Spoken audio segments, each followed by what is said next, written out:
اٹھ گئی تم؟ میری آواز آتے ہی تمہارے کان تو بہرے ہو جاتے ہیں۔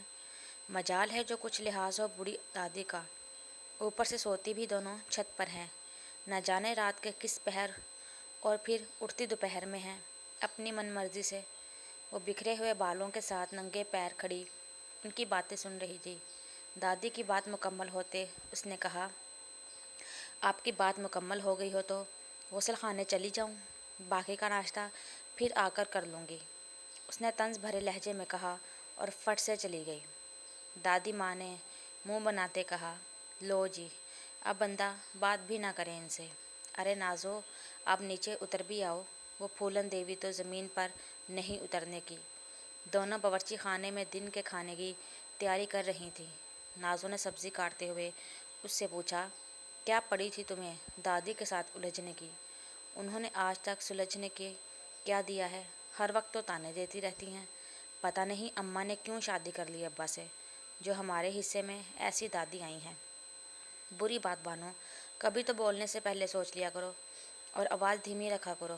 دادی نے سن لیا تو اس نے اپنے دوپٹے سے ہاتھ صاف کیا اور بپھرتے ہوئے بولی، اگر سن لیا تو کچھ نہیں ہوگا، زیادہ سے زیادہ وہ بھی پلٹ کر ہمیں سنا دیں گی، اس سے بھی زہریلی۔ وہ کہتے ساتھ وہاں سے چلی گئی۔ برآمدے میں دادی اماں دیوان پر بیٹھی تھی، سامنے لگی گھڑی کی سوئیوں کو دیکھتے ہوئے بولی، کوئی ہے جو بوڑھی جان کو دوائیاں دے دے؟ کسی کو احساس نہیں۔ ان کو جوان کر کے دادی اس حال میں پہنچ گئی، پر ان کو کیا لگے، اپنے ششکوں سے فرصت نہیں۔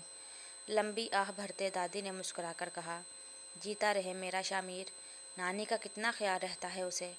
اتنے میں نازو کھانے سے سجی تشتری لے کر آئی اور دادی کے سامنے رکھی۔ آ گیا خیال تمہیں؟ وہ کہاں ہے؟ ناشتہ تو نہیں کیا؟ کھانا کھایا اس نے؟ جی اماں، کھا لیا ہے۔ وہ اٹھنے لگی تو دادی کو ایک دم خیال آیا، سنو، الفت جہان کو فون کر دو، شامیر سخاوت علی کا تو پوچھو وہ لایا سے آیا کہ نہیں۔ آنکھیں ترس گئی دیکھنے کو اسے۔